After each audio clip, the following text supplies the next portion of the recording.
Welcome back to the channel, everybody. Today we're going to share with you our absolute favorite family hikes in Yellowstone National Park that are non-boardwalk hikes.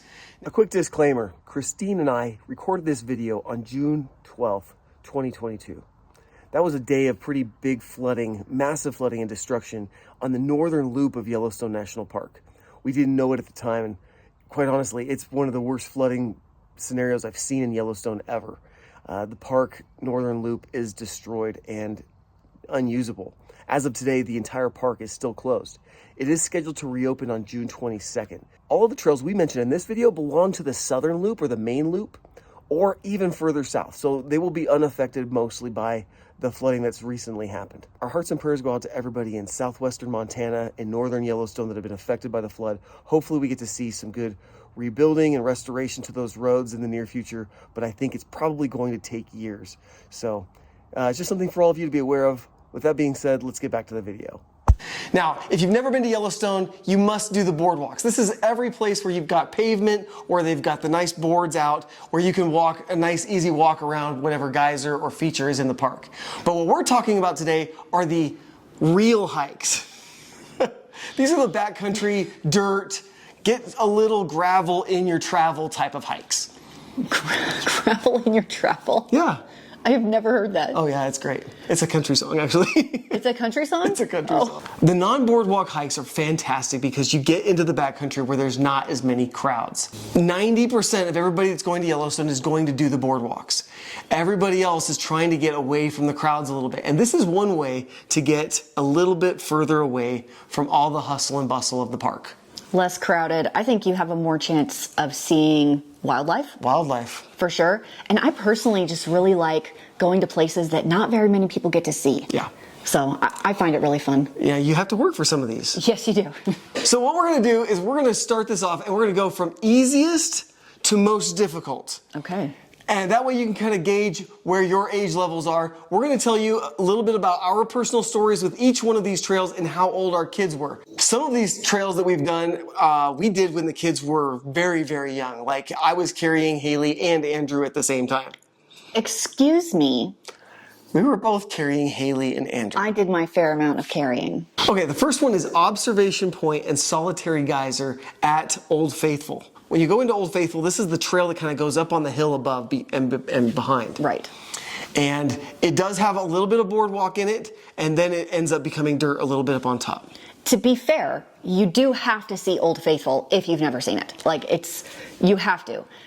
But once you've seen it once and it's very crowded, veer off and go see some other parts. And this is what I love about this one is you can actually do the boardwalk and get a little bit extra. All in the same parking lot that has bathrooms. If you do this full loop, it's only about 1.5 miles to 2 miles total. The whole loop is only 2 miles. Yeah. Super doable. Yeah. I'm pretty sure when we did this one, Andrew was 1 or something like that. And I think my dad carried Andrew and you carried Haley and I didn't have to carry anyone, which was great. Yeah. Number 2 is Mystic Falls at Biscuit Basin. It's one of my all-time favorites. Now, what was the first time we ever did this hike? On our honeymoon. Yeah. And we actually only went to the waterfall and we didn't do the whole loop. We didn't find that until much later. I don't know why. So there's 2 ways to do this hike. You can do it really easily by doing the Biscuit Basin kind of boardwalk, and then you do the extra mile and back out to Mystic Falls. Bring your camera. Bring your camera, super easy. Gorgeous. Now, if you want to get it a little bit more advanced, at the end of Mystic Falls, you can actually loop up to the top of the little mesa there, and you can overlook the entire Old Faithful kind of geyser basin. Yeah, you can see Old Faithful from the top. Yeah. And the Yellowstone Lodge and all that. So it's only about 2 miles to do the out and back. If you do the full loop, I think it's about 3.5 to 4. I think it's 3.5, but how many feet of elevation? Oh, it's probably about 500. I was thinking 500 or 600, and it's all kind of in one spot. Yeah. So it is steep. It is steep for probably about 1 mile. A mile. It's a little bit of a grind if you're not used to that, but totally doable. How old were our kids when we did that one? Which time? The first time. The first time the kids ever did it was only about a year or 2 ago. Yeah, they were a little older. So our youngest was 7 or 8, and it was 100% doable with that age range, for sure. We hadn't done it since our honeymoon, so it was just kind of nostalgic. Right. The cool thing about this one is you can actually kind of hop from rock to rock and get right up at the base of the falls. Oh, yeah. You can kind of take a picture kind of standing in the middle of the river. Number 3 is Natural Bridge. We have not done this one in a long time. We did this one about 13 years ago. Pro tip, bring bug spray. This one is mosquito heavy. I don't know why, but you will get bit. Okay, so the Natural Bridge is over by the marina on the east side, over by the lake. Right. And what's really cool is it follows an old road, an old paved road. Super easy. And you can actually do it on bikes, most of it on bikes if you'd like. So it's either bike or hike. It's total of 3.5 to 4 miles to go out and back, right? So that's the round trip, 3.5 to 4 miles. But very cool rock formation. You get back on this old road into this old forest, big trees, lots of shade. It wasn't super exposed to sun or anything else, and not super well known or popular. Yeah, not a ton of people. You won't find a lot of people hiking this one. And then our kids' ages were, Andrew was 6 months in a carrier, and Haley was 2.5. Walked the whole thing. Yep. Like, no sweat, very kid friendly, because it's on that road. On that road, and not a lot of elevation on this one. No, just at the very end with the bridge, if you want to take some pictures. Yep, Natural Bridge. This next one is one of my favorites. I've said that about all of these. I know, they're so great. Hikes. So this one is Fairy Falls. This one and is popular. it's one of the tallest, if not the tallest falls in Yellowstone. It's 200 feet high. 200 feet high. It is tall. It's tall. And it's just this real thin creek. And so it ends up becoming like this kind of misty waterfall that doesn't actually have a ton of water coming out of it. It's cold. It's very cold. Up right next to that waterfall. Really cold. Even if you're hot and sweaty on the hike in, you will be chilly. So this is about a 4.5 mile hike. They just finished the parking lot and the bridge in the last 3 or 4 years. That's over by the Grand Prismatic Spring. Grand Prismatic Thank Spring. you. Yes. Grand Prismatic Spring. That's kind of where it is. Yeah, the parking lot is just south of the Grand Prismatic Spring. Or the other option to get there. Okay, so this is the pro tip. If you really want to turn it into an adventure, you can park at the north parking lot. You can park and ride your bikes on the Fountain Flat Road from the north, and you can ride your bikes in to about a mile and a half out from the falls, then hike. They actually have a bike lock stand. You hike in and out of the falls, and then you bike all the way back. Which we have done. Which we've done. When they actually closed the trailhead while they were finishing that bridge, that was the only way to do it. So at that time, nobody was there because if you're not biking, it's a 10-mile round trip. Yeah. And I don't think anyone wanted to do that. But on a general day, it's pretty popular. If you just go from the normal trailhead, it's only about 4.5 to 5 miles in and out. So it's about 2.5 miles each way. Right. Super easy, and it's only like 150 feet of elevation. So it's mostly flat. It's mostly flat. The one thing I'll say about this one is this is the old 88 fire section of the park. And so the trees are coming back, but it's still quite exposed to sun. I felt like it was hot. It's very hot. It's not very shaded just because the trees are really small. Yeah. But super fun. These falls are just spectacular. That one's definitely one of my favorites. And then when we did that one, we had a 1-month-old in a carrier. Yeah. Yeah. That was a good one. Wow. Number 5 has some of my favorite memories in the park. And frustrating. Frustrating for you. For me. Okay, Lone Star Geyser. Lone Star Geyser is just a little bit south of Old Faithful, so it's kind of like southeast. It's only down the road about a mile or so. And this trail follows also another old road, so it's actually more or less paved for quite a bit of the trail. And you can bike most of it. And you can bike this one. So this one is bike or hike. Okay, so about 2.5 in and 2.5 out. If you bike you bike most of it, and then you hike only a mile or less. Yeah, they make you park your bike like right there, 200 yards. Yeah. From the end of the from the geyser itself. Yes. But this one's really cool because the geyser sits on this big cone. It's created this nice big cone, but they don't have good notification about when it's going to go. Well, it goes every 3-4 hours, Something like that. ish, and then. Yeah, like Dave said, they don't... I haven't seen it documented or anything. They just have that book that's right in front of it for the crowd to sign, but they don't radio it in anywhere, so you don't know. So our first time ever going there, we missed the eruption. By we were like 20 minutes. 20 minutes late. Yep. So the cool thing about this one is it follows the Firehole River most of the way. There's a couple bridges where the backcountry trails go really far into the backcountry. We took a picture on that bridge when Haley kicked off her flip-flop. Oh my gosh. And it started floating down the Firehole River. Listen. And somebody had to jump in after it. I told Haley, who was three. Who was 3. We sat down and I said, Haley, I don't care what you do, just don't lose your shoes in the river. We take the picture, and the next thing I know, this pink sandal is floating down the river.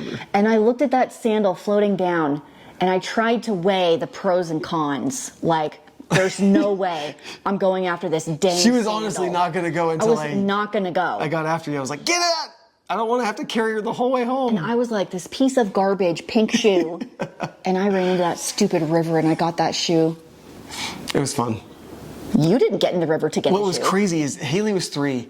She wouldn't let us carry her. She walked that whole thing. If she was too slow, we were like, Haley, I'm going to pick you up and carry you. She was like, no! And would go faster. So anyway, hike or bike, Lone Star Geyser. Okay, second time. We did do it a second time, where we did bike the whole thing. Second time, we biked up to that spot. So the first time we hiked, Yeah. the second time we biked. Right, so we biked up to the spot, and we were like, I don't care how long we have to wait. We will watch this erupt. So And we waited for like an hour. it was like 2 hours? 2+ hours waiting, because again, we missed it by like 30 minutes. But the eruption was pretty great. It was amazing. It went on forever. Yeah. It was very It was a cool. long eruption, very dynamic. It was fun. Number 6. Wait, how many of these are we doing? Well, I thought we were doing 5. Well, I'm going to keep going. I got a couple of cool ones. Some bonus. Okay, so this one's a pro tip. This is a local tip. Yeah, this is a local tip. This is Cave Falls. I love Cave Falls. So Cave Falls is actually not very popular amongst tourists. Because you don't have to go through the park gates. It's still in the park, but it's on an outside. And the entrance is really only to either go into a backcountry hike or to go to this geyser. Yes. Or not geyser. Not a waterfall. Go to this waterfall. There's a parking lot just for Cave Falls. Now the cave has mostly collapsed. Yeah, the cave is totally collapsed. You're not supposed to go over there because it's not really safe. But a lot of the local families bring swimsuits and camp chairs and food and camp out on the base of the falls shore, let the kids swim, and just take in the beauty. These waterfalls in this parking lot are found on the very far southwest side of the park. You can only enter from Idaho, and it's kind of the Mesa Falls area. If you're familiar with Mesa Falls, there's some roads. Ashton, Idaho, that's kind of where you have to get in from. It's really a nice little, like, half-mile It is short. loop. If you really want to extend it, there's all sorts of trails that go into the backcountry. You can hike in and out as far as you want. Which we've done. Which we've done. It's stunning. I wanted to put Mount Washburn in here. It's currently closed. Mount Washburn has been closed for like 2 or 3 years, and it's going to be like another year or 2. So I'll say Mount Washburn is on the list. Yeah. And if you get to watch this video after 2023 or so, go look it up. It's a pretty difficult hike. Yeah, this one's not easy. With a lot of elevation, but you get up to the top where the fire lookouts are, just above the lower Yellowstone Falls. Yeah. Since it's not open, I put in a substitute, which we've never done. Okay. Avalanche Peak. Yeah, we've never done that. Avalanche Peak is pretty extreme. It's backcountry, but you do get up nice and high. But it's like 4 or 5 miles, and it's got like 4,000 feet of elevation. Oh, that's gnarly. Yeah, so it's really intense. Wow. Okay. You know what else is intense? I know, it's camping. It is camping. Okay, last one. Like, this is like the local insider tip if you want to do this one. Nobody else knows about this one. I don't know what you're going to say. Union Falls. Oh, that's in Yellowstone? Yep. That one's not easy. That one's not easy. That one is not So it's about easy. 16 miles. Now, this is also on the south end of the park. Way down, there's actually one road that goes right in between Yellowstone and Grand Teton National Parks. It's a dirt road. It's only accessible from about June or July through about October. People do most of it on horseback usually. Yes. So that's So an option. If you can do this one, it's a long day. Yes. If you get back to this one, the falls are not well visited by many people except for horseback. Yeah, a lot of horseback. And around the corner, there is a river that has hot springs that feed into it. And so the river's warm. That's worth a stop. And so it's a nice little swimming hole. We swam there for like an hour. We did. It was great. It was fantastic. It was awesome. Here's the thing. You start this one from Fish Creek. It's Fish Lake.